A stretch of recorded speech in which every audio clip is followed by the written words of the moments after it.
जब हम चंद्रयान मिशन की बात करते हैं ना, तो यहाँ पर दो चीजें आती है। पहला जो होता है ऑर्बिटर है, जो कि चंद्रमा में ऑर्बिट कर रहा है, और दूसरा जो है इसमें जो कंपोनेंट था लैंडर रोवर कंपोनेंट था। लैंड किया, soft landing, dark side of the moon, south pole of the moon, और एक 6 wheeled rover is robotic which can move on the moon surface. आपको पता है डॉक्टर विक्रम साराभाई के नाम पे, right, founding father of ISRO, he is the father of space science and technology in India, doctor Vikram Ambalal Sarabhai. उनके नाम पे, डॉक्टर विक्रम साराभाई के नाम पे लैंडर का नाम है और रोवर का नाम प्रज्ञा रखा गया। ये जानकारी आपको सभी को पता है। जब कोई भी ऐसा स्पेस मिशन होता है तो उसमें कई तरह के इंस्ट्रूमेंट होते हैं। इसको कई बार कहते हैं, इंग्लिश में पेलोड बोलते हैं, हिंदी में नित भार कहा जाता है। लैंडर की हम बात करें, विक्रम लैंडर जो है ना, LIBS लिप्स, लेजर इंड्यूस्ड वो जगह है लिप्स एनालिसिस, मतलब बायो सैंपल्स के लिए। दूसरा है रंभा और तीसरा है चेस्ट। तो जिसकी पेलोड की हम बात करें, पहला इसका नाम है चंद्रा, CH स्टैंड होता है चंद्रा, और ये जो है सेंसर फॉर थर्मोडायनेमिक्स एक्सपेरिमेंट। तो 3 वर्ड है, एक है चंद्रा, चंद्रयान मिशन, दूसरा वर्ड है सेंसर, तीसरा वर्ड है थर्मल। अभी चर्चा का विषय ये है कि चंद्रमा का सतह जो है, सरफेस टेम्परेचर कहाँ पे,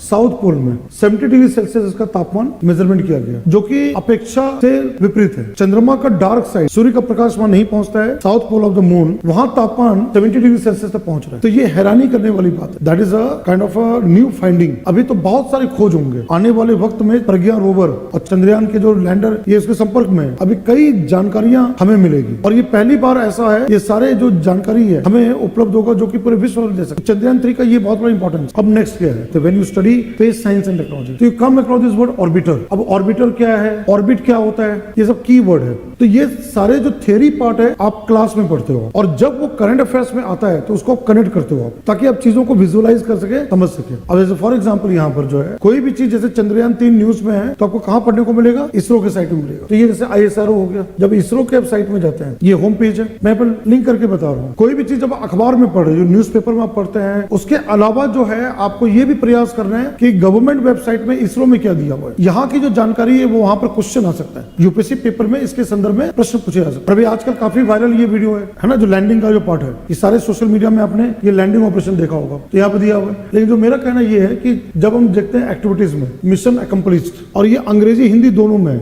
जो अपकमिंग प्रोग्राम उसके बारे में भी है। अब जैसे यहाँ पर अंतरिक्ष विभाग और इसरो के माध्यम से अंतरिक्षयान मिशन, लॉन्च मिशन, छात्र उपग्रह, विदेशी उपग्रह पुनः प्रवेश मिशन, सैटेलाइट रियलाइज जो है, ये तमाम जानकारी जो है। अब जब आप जाएंगे गतिविधियों में, यहाँ पर आगामी मिशन तो चंद्रयान 3 का होगा, आदित्य L1 सूर्ययान for study of sun, right, ये चीज यहाँ पर है। XPoSat, X ray polarimeter satellite, NISAR, NASA ISRO synthetic aperture radar, SpaDeX space experiment. तो when you come to this website you get to understand more. कहने का मतलब जो चीज आप अखबार में पढ़ रहे हैं, जो कुछ वो एक source of information, and the second one comes to the website, चाहे वो इंग्लिश में हो या हिंदी में हो।